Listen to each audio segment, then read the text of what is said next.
In terms of rehearsal, for example, are you somebody who prefers to have a lot of rehearsal prior to shooting, or would you rather just get straight into it? No, I don't tend to rehearse, no. And I think it's also very helpful to rehearse, I find at any rate, without, scripts can get really tired. And so sometimes you can develop scenes that don't actually belong in the film, but somehow help you to create a common ground between people. It's very easy to interrupt that search, and it's very often done with talk, description, definition, which tends to kill things before they have a chance to be discovered. And even though they might go about it in different ways, I think what they have in common is that is to create a sense of freedom. And Martin does that. He actually doesn't give a lot of direction, I don't think in the sense that you mean it.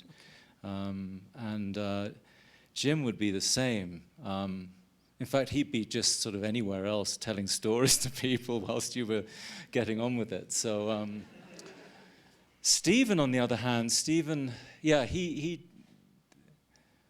the only direction I remember him giving me was one time when he said to myself and Gordon Warneck, who played the young Indian boy, he said, I'm just going to go down the road to buy a Mars bar, so when I come back, you tell me where to put the camera.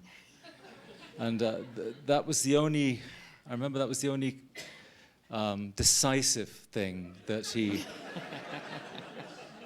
said, which utterly bewildered us, but it made us forget about the fact that we were going to have to be snogging in about 10 minutes, and maybe, he's clever enough to have probably known that. Stephen taught me an awful lot, and he recognized that I really didn't know what was going on at all, because in effect it was my first movie experience.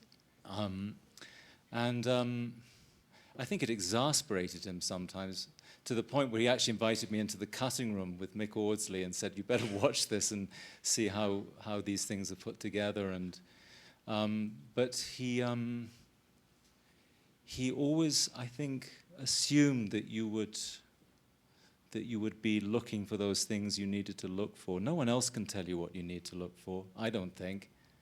I mean, they might have to in the end if you're just nowhere to be found, but if they start having to do that, then probably it's you're in dangerous territory. I was trying to imagine charades at your house. Do you guys play charades? I have a horror of charades. I have a horror of charades. In fact, if ever I go to what was rather quaintly known in the past as a house party, I don't remember the last time I went to one, many years ago probably, but it was always with great trepidation, because in England, charades is something that after a few drinks people think that what a great idea. And thanks God someone invented karaoke, because but charades, I was very shy, and I think I have that in common with a lot of performers. The thing I most dreaded was to be pushed towards a stage of any kind. And I think certainly on film sets, especially if you film over a long period of time, you see that everyone in every department has, at some time during that period, a crisis of confidence. And I have never not experienced that during a piece of work. I almost always begin with a sense of impossibility. I think this thing is not possible. And that I find to be a most incredible stimulant. I would love to say I'm working on a film with Paul Thomas Anderson, who's here today as well.